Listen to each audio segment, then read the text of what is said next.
Assalamualaikum warahmatullahi wabarakatuh. Halo semuanya, perkenalkan nama saya Anissa Andriani dengan nomor induk mahasiswa 1214030013 dari jurusan Manajemen Dakwah. Di sini saya akan memaparkan mengenai peran administrasi dakwah dalam meningkatkan efisiensi pengelolaan dakwah. Nah, administrasi dakwah merupakan proses keseluruhan dan kegiatan dakwah yang diselenggarakan di masjid maupun acara keagamaan lainnya.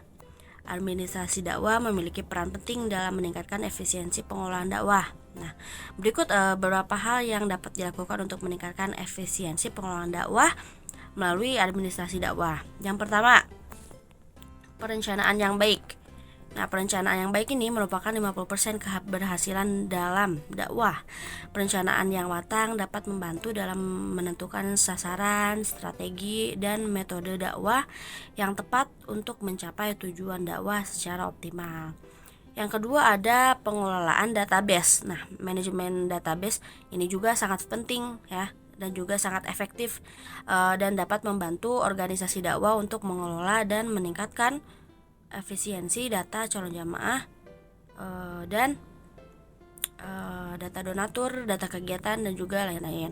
Terus yang ketiga ada penggunaan media sosial. Nah, memanfaatkan media sosial sebagai platform untuk dakwah menjadi strategi yang tidak dapat dihindari saat ini gitu. Dalam era digital ini, media sosial seperti Facebook, Instagram, TikTok, Twitter, YouTube, dan media sosial lainnya menjadi sarana yang efektif dan efisien untuk menyampaikan pesan dakwah untuk semua strata, kalangan, serta usia. Dan juga dengan kita menggunakan media sosial ini, jadi orang-orang dari kalangan manapun bisa mengakses kapanpun dan dimanapun gitu, dan dimanapun sesuai dengan yang mereka mau gitu. Terus yang keempat ada perhatikan isi dan kemasan gitu, memilih bahasa yang mudah dipahami, tersesuai dengan segmentasi usia dan kalangan harus menjadi strategi lain yang harus diperhatikan. Nah, penggunaan bahasa yang dekat dengan keseharian masyarakat penting untuk memastikan pesan dakwah sampai kepada seluruh lapisan masyarakat.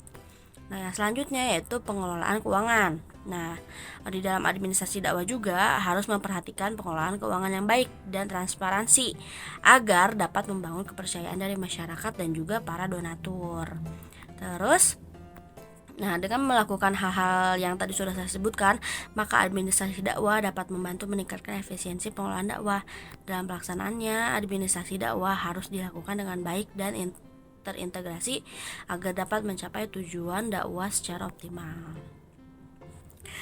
Nah, yang selanjutnya yaitu mengenai format administrasi dakwah dalam menghadapi perkembangan zaman. Administrasi dakwah adalah manajemen kegiatan dalam Islam. Dalam menghadapi perkembangan zaman, terdapat beberapa format yang dapat digunakan untuk mengelola kegiatan dakwah. Yang pertama, memanfaatkan ilmu pengetahuan teknologi dan penggunaan ilmu pengetahuan dan teknologi ini dapat menjadi cara untuk mencapai kesuksesan dalam berdakwah. Penggunaan media sosial seperti membuat link YouTube, terus berdakwah di TikTok sekarang kan banyak tuh kayak ustadz atau ustazah memberikan atau membuat konten-konten di TikTok, konten berupa video secara nasihat ataupun kata-kata mutiara yang bisa membuat orang tuh terinspirasi gitu, seperti menjadi cara yang efektif untuk menjangkau audiens yang luas. Nah, terus yang kedua, dakwah yang dinamis gitu. Dakwah harus dinamis dan mampu beradaptasi dengan perubahan dalam masyarakat.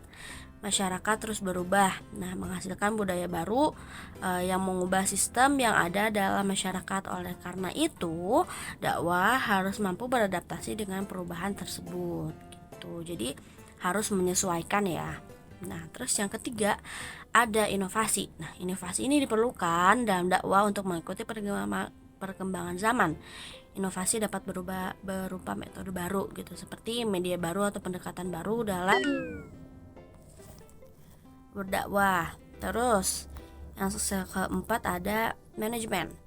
Nah, manajemen ini sangat penting dalam berdakwah untuk memastikan bahwa kegiatan dilaksanakan secara efektif dan efisien.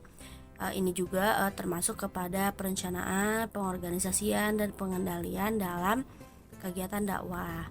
Yang terakhir ada kolaborasi. Nah, kolaborasi ini antara lembaga dakwah dan lembaga lain dapat menjadi cara untuk mencapai kesuksesan dalam dakwah. Nah, kolaborasi dapat berupa kegiatan bersama, pendanaan bersama, atau penelitian bersama. Nah, format-format yang saya gunakan di atas ini dapat digunakan untuk melakukan kegiatan dakwah dalam menghadapi perkembangan zaman. Nah, mungkin hanya itu yang dapat saya sampaikan.